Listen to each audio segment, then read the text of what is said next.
आज लगभग 2 साल अगर हम बात करें तो पूरे होने वाले हैं, यानी कि आज नहीं, अब मैं बात करूं तो थोड़े दिनों में 2 साल महीनों में अगर हम बात करें तो 2 साल हो जाएंगे तमाम ये जितने भी डेली वेजर्स हैं इन सबको अपने हक के लिए लड़ते हुए। हालांकि आए दिन जो है वो इन लोगों को आश्वासन दिए जाते हैं और ये कहा जाता है कि अभी नहीं तो आने वाले कुछ दिनों में जो है वो आप लोगों को रेगुलेशन पॉलिसी जो है वो ज़रूर मिल जाएगी। फिलहाल कुछ ऐसे इस वक्त साथी भी हैं जो कि यहाँ पर प्रदर्शन करते करते हालांकि बीमार भी हुए और कई अस्पतालों के चक्कर लगाकर भी जो है वो यहाँ पर ज़रूर पहुँचे। फिलहाल ज़रूर आज इनसे बातचीत करेंगे। अभी फ़िलहाल आने वाले दिनों में क्या कुछ एडमिनिस्ट्रेशन जो है वो इन लोगों के लेकर जो है वो करने वाली है, ज़रूर इन लोगों से बात करेंगे। अभी फ़िलहाल ताज जी हमारे साथ हैं, इनसे बात करेंगे। ताज जी, पहले तो ये जानना चाहूँगा, रेगुलेशन पॉलिसी की मांग करते हुए आज 543 दिन हो गए हैं आपको यहाँ पर प्रदर्शन करते, क्या लगता है ये मसला हल हो जाएगा या अभी और कुछ समय लगना बाकी? देखिए गौरव जी, आपका और चुनाव न्यूज़ का शुक्रिया। एक चीज़ मैं आपको क्लियर करूँ, हमको पिछले 28-29 साल से हम लगातार अपने रेगुलाइजेशन की अपने जो जायज हकों की मांग कर रहे हैं, लेकिन 543 हम लगातार कंटिन्यू प्रोटेस्ट कर रहे हैं। और मेरे ख्याल पीएचई की हिस्ट्री में ये पहला प्रोटेस्ट है जो कंटिन्यू चला, उसके साथ साथ पीसफुल चला। हम लोगों ने आज तक कोई ऐसा इंसिडेंट नहीं किया कि हमारी कोई मशीनरी डैमेज हुई हो। इस दौरान हमने अपने डिपार्टमेंट का 1 रुपये का आज तक कोई लॉस नहीं किया। इवन तक हमारे साथी आज जो हम प्रोटेस्ट करने आए हुए हैं, हम लोग मैक्सिमम ड्यूटियां देके आए, या कुछ की 2 बजे के बाद शिफ्ट हो, कुछ की नाइट शिफ्ट है।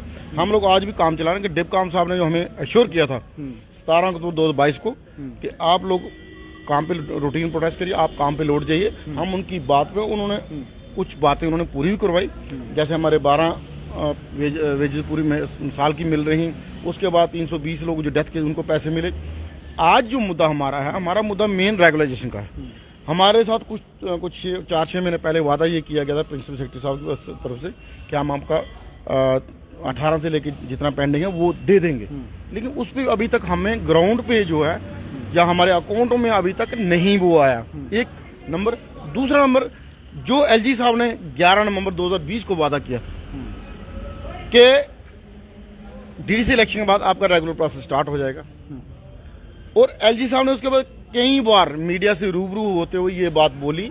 उसके अलावा भी निजी तौर पर उन्होंने बड़ी बार बोला कि ये डेली वेजेस जो है रीढ़ की हड्डी है, हम इनका कुछ ना कुछ जरूर करेंगे।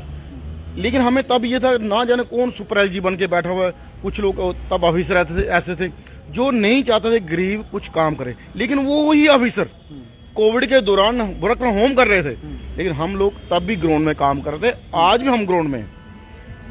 हमारे साथियों के साथ 2-4 दिन पहले बलेसा में एक इंसिडेंट हुआ, उसको लाठी से पीटा गया, जैसे मीडिया में हमने देखा। हमने उसका रोष व्यक्त किया। कल हमारे डोडा की टीम डीसी डोडा सरदार हरविंदर सिंह जी के पास गई थी और उन्होंने ऑलरेडी एश्योर किया कि मैंने इस पे ऑलरेडी एक्शन ले लिया है।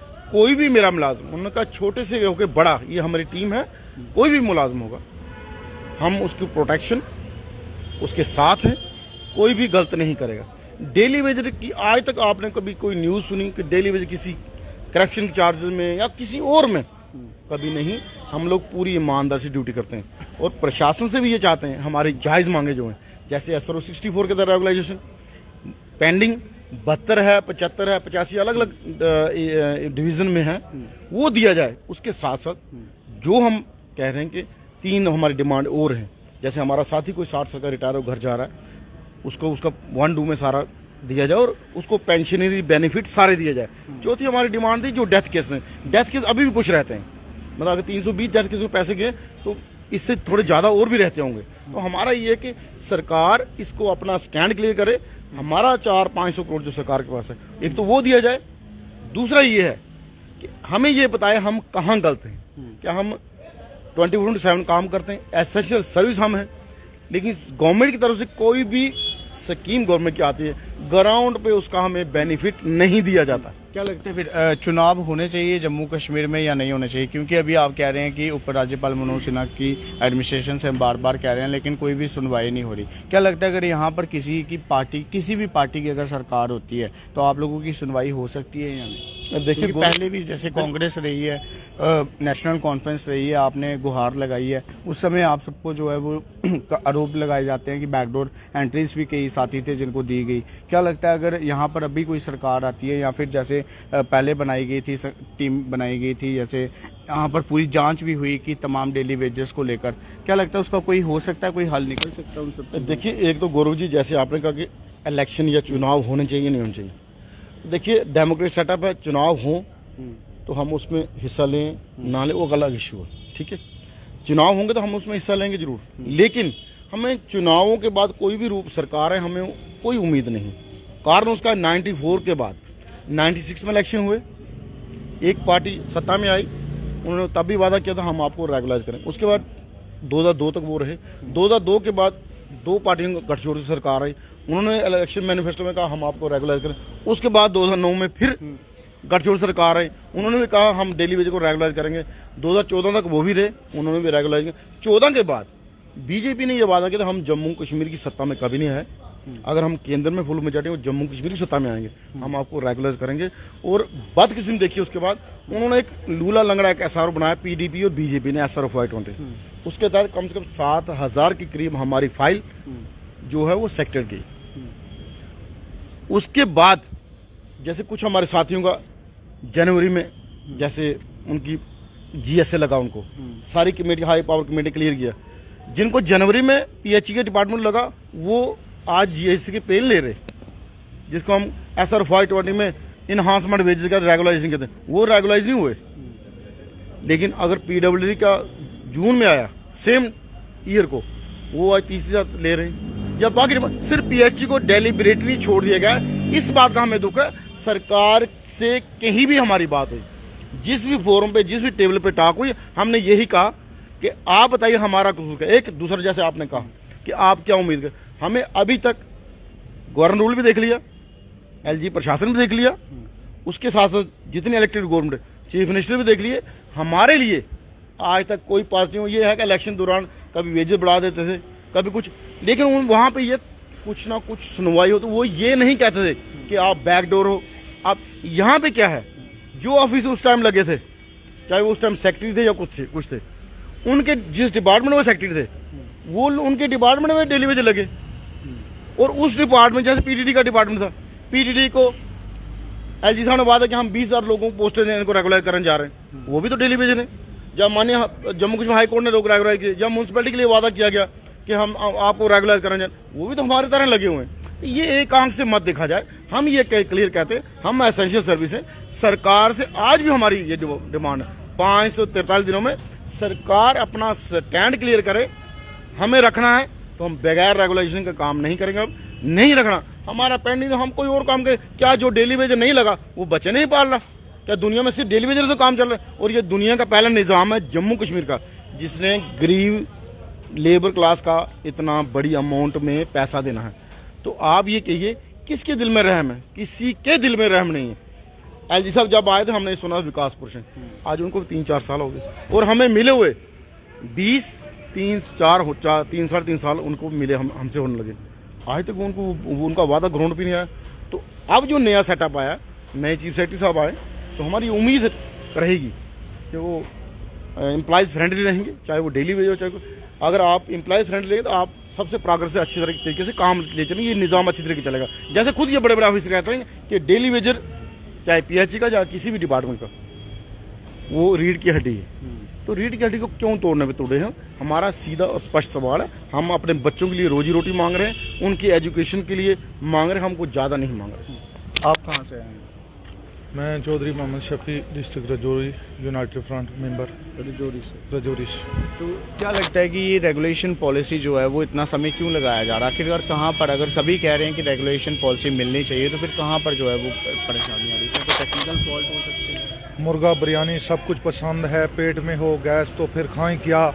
ऑल पार्टी की गंगा मैली हो गई, अब इन पर उम्मीद लगाएं क्या?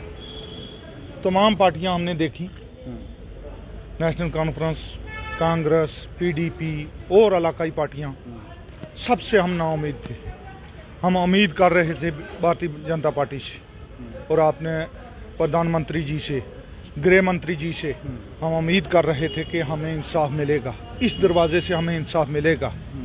तो आज तक 2014 से लेकर आज तक मायूसी ही मायूसी है, बिना मायूसी के अभी कुछ नहीं मिला। अभी भी हम उम्मीद लगाए बैठे हैं, हो सकता है देर आई दुरुस्त आई।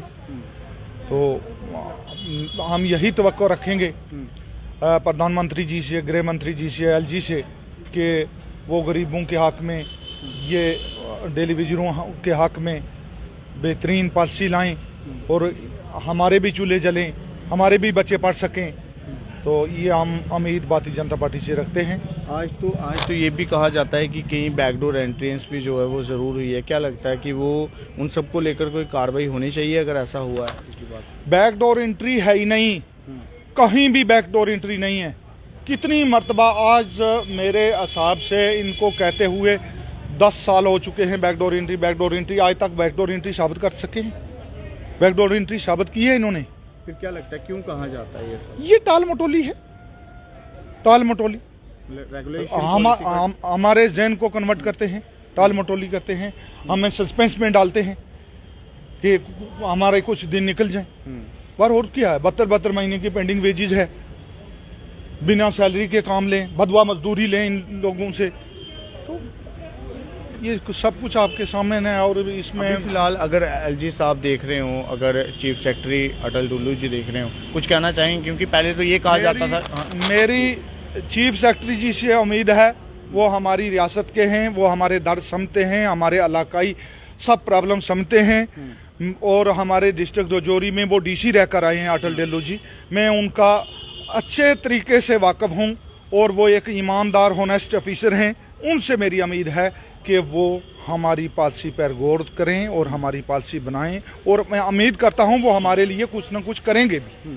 उम्मीद करते हैं, बिल्कुल मैं उम्मीद करता हूं। बिल्कुल देख सकते हैं, उम्मीद ज़रूर है। और फिलहाल इनसे ज़रूर बात करेंगे हम। जी क्या हाल है, ठीक है आप?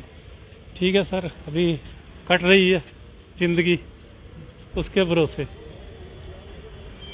जिसने इस जहां में भेजा है उसके भरोसे जी रहे हैं। लेकिन बड़े दुख की बात है कि कौन से इनके जहन में ये बात आ गई है, मरने के बाद ये लोग तनख्वाह या पेंडिंग बेसिस देते हैं। मरने के बाद जीवित किसी को नहीं देते हैं ये। अगर जिंदा है कोई, वो सामने खड़ा है, उसको सवाल नहीं पैदा होता। वो कोई भीख तो नहीं मांग रहा, अपना हक मांग रहा। उसने काम किया है, अपनी पेंडिंग बेसिस मांग रहा है, अपनी उसने मेहनत की है। लेकिन अफसोस की बात है, टाल मटोली, बस आज कल तरीक पे तरीक। अरे भाई, क्या बोलते हैं आप, एम से जैसे अपनी किडनी का ऑपरेट करवा कर आए हैं, आप उसके बावजूद आपको अभी रेस्ट करनी चाहिए थी, आप उसके बावजूद फिर भी जो है वो यहाँ पे प्रोटेस्ट करते हुए नजर आ रहे हैं। एक्चुअली सर, मरता क्या ना करता। अगर कोई इंसान जहाँ पे है या प्रोटेस्ट कर रहा है, वो मजबूर है। किसी को कोई शौक नहीं है, अपने आप को इन्फेक्शन थोड़ी इधर लेना है। अगर देखिए, जब भी इनसे बात करो राजनीति पे ले जाते हैं खींच के। अगर राजनीति पे बात खींचते हो आप वो राजनीति एक साइड पे रखो, इंसानी तौर पे ये देखो कौन कितना मजबूर है। आधे से ज्यादा अगर आप एक लिस्ट बनाए ना, इस डिपार्टमेंट ने खा दिए वो लोग टेलीविजन, एक एक करके खा रहे हैं, एक एक करके। जैसे कोई बोलते हैं ना स्लो पॉइजन, ये थोड़ा थोड़ा करके मार रहे हैं, एक एक करके। लेकिन मेरे भाइयों को कुछ नहीं पता चल रहा ये बात कि एक एक करके मार रहे हैं। इकट्ठे क्यों नहीं मार रहे ये कि शोर मच जाता है। आधे से ज्यादा कैंसर पीड़ित लोग हैं, किसी का परिवार उजड़ गया है। ये कोई तरीका है इनका? ये कौन सी? ठीक है, आप अपना काम कर रहे हो, जिम्मेवारी से कर रहे हो। एलजी साहब से शायद हमारी बात नहीं पहुंच पाती। जब भी कोई किसी की डेथ हो जाती है, उसके पेंडिंग वेजेस देते हैं। भाई जीवित दे दो, बेचारा आपको दुआ देगा। 2 लाख कुछ हजार रुपया मैंने लेना है, अभी तक नहीं मिला है। जब इनसे बात करो ना, बस हाँ, कुछ देवता लोग हैं, कुछ मेरे डेली विजिट भाई जिन्होंने मुझे प्यार दिया, आज बीच में खड़ा हूं। कुछ देवता ऑफिसर भी हैं जो सपोर्ट करते हैं। मैं प्रार्थना यही करता हूं ऊपर वाले से, उन लोगों को, उनको बच्चों को हमारी दुआ लगे, वो आगे फलें। क्या लगता है, जैसे आप बता रहे हैं कि अभी आप एम्स से जो है वो किडनी का ऑपरेट करवा कर आए हैं, उसके बावजूद फिर भी आपका कोई बकाया वेतन है जो 2 लाख रुपए के करीब है, आपको अभी तक नहीं मिला। यानी कि इंसान अपने बुरे वक्त के लिए काम करता है, हमेशा पैसा कमाता है, जब वो पैसा आपका वहाँ पर है उसके बावजूद फिर भी आपको नहीं दिया गया, क्या लगता है मिलना चाहिए? आज आपके साथ हुआ है, कल किसी और के साथ ना हो। देखिए, पैसा देना तो बहुत दूर की बात है, मैं आपको सीधे बताता हूँ स्पष्ट लफ्जों में। एक डेली विजर जब नौकरी करता है उसके ऊपर जेई भी आता है, ए भी आता है, AW भी आता है, एक्सीएन भी आता है, SC से लेके चीफ तक आता है। लेकिन जब वो अपने हक की बात करता है, अपना पैसा मांगता है, तब सब कहते हैं हमारे पास इतनी पावर नहीं है। आपको नौकरी लेने की पावर है, ठीक है जी, सारी पावरें आपके पास है, लेकिन जब वो तनख्वाह मांगता आपके पास पावर नहीं है, तो फिर तो आपके पास नौकरी कराने का भी हक है नहीं है। कुछ अफसर, मैंने पहले बोला आपको, वो देवता हैं। कुछ डेली विजर गरीब होके कंधे से कंधा मिला के खड़े हो गए मेरे साथ, कितना ब्लड चाहिए हम देंगे। लेकिन बड़े दुख की बात है, ये दुनिया आप देख रहे हो, कहीं कोई गैंती बेलचा लेके पहाड़ी खोदता है तो अंदर से कुछ निकलता है, पुरानी चीजें, कोई महल निकलता है, कुछ निकलता है। लोग कहते हैं जहां कुछ था ये उजड़ गया है। अगर धरती पहले पलटी थी आज भी पलटेगी, ये बात याद रखना। ये जो दुनिया बनी है ना, ऊपर वाला देख रहा है तमाशा, ये खेल चल रहा है जो, लेकिन जब उसकी अपनी रजा में आएगा ना वो फिर ऐसे नहीं झटके नहीं देगा जो 2008 वाले हैं, वो सीधे ऐसे ही करेगा, सीधा काम ही खत्म कर देगा। ना कोई डेली विजर, ना कोई परमानेंट, ऑन द स्पॉट फैसला ऊपर वाले के हाथ में है ये चाबी, और किसी के पास नहीं है। जय हिंद, जय भारत। बिल्कुल, आप भी दुख इनका ज़रूर समझ सकते हैं फिलहाल। और क्या लगता है, जैसे ये अपना दुख बता रहे हैं, होना चाहिए था बुरे वक्त में साथ देना चाहिए था डिपार्टमेंट को या नहीं? क्योंकि कई लोग ऐसे हैं जिन्होंने अपनी पूरी उम्रें जो हैं वो इस डिपार्टमेंट को दे दी, लेकिन आज तक उन लोगों को कुछ नहीं मिला। क्या लगता है, मिलना चाहिए बुरे वक्त में डिपार्टमेंट का साथ हर व्यक्ति को या नहीं? सर बिल्कुल साथ मिलना चाहिए, और ये साथ नहीं, ये इनका कमाया हुआ पैसा है जो पेंडिंग पड़ा हुआ है। वो पेंडिंग वेजेस मांग रहे थे, इनसे हेल्प नहीं मांग रहे थे, तो वो तो इनकी बनती थी। अब इनके भाइयों ने, इनके परिवार ने मिलकर इनका इलाज करवाया, तो आज ये हमारे बीच खड़े हैं। अगर डिपार्टमेंट पे डिपेंड रहते ये तो चले गए थे। ये हालात है सर। क्या लगता है, अगर रेगुलेशन पॉलिसी नहीं मिलती है, क्योंकि आज जैसे 500 से भी ज़्यादा दिन हो गए हैं आपको यहाँ पे लगातार अपना प्रदर्शन करते हुए, अगर अभी भी आने वाले दिनों में ये रेगुलेशन पॉलिसी नहीं मिलती, आप क्या थक हार कर बैठ जाएंगे अपने घर या लड़ते ही रहेंगे? सर जब तक इस शरीर में जान है हम थकने वाले हैं नहीं, और रेगुलर पॉलिसी के बगैर हम घर वापसी नहीं करेंगे। तो बिल्कुल, डेली वेजेस की अगर हम बात करें तो लगातार ये जो है वो प्रदर्शन करते हुए नजर आ रहे हैं। फिलहाल मैं आपको बता दूं कि आज 500 से भी अधिक दिन हो चुके हैं, और मैं यही कह रहा था कि अब वो दिन दूर नहीं जब 2 साल जो है वो पूरे हो जाएंगे डेली वेजेस को। लेकिन अब देखना ये होगा कि क्या 2 साल पूरे होने से पहले ही कोई गिफ्ट जो है वो कहीं ना कहीं एडमिनिस्ट्रेशन की ओर से इन लोगों को दिया जाता है या नहीं। फिलहाल आप लोग इसे लेकर अपनी राय जरूर दीजिएगा, क्योंकि डेली वेजर हर वक्त यही बात कहता है कि जब तक रेगुलेशन पॉलिसी नहीं तब तक घर वापसी नहीं। अब देखना ये होगा कि क्या डेली वेजेस को रेगुलेशन पॉलिसी दी जाती है या नहीं। फिलहाल इसी के साथ आप लोग अपनी प्रतिक्रिया जरूर दीजिएगा। आप देखते रहिए चुनाव न्यूज अपडेट, दीपक गुनास के साथ मैं गौरव बिनोत्रा। जय हिंद।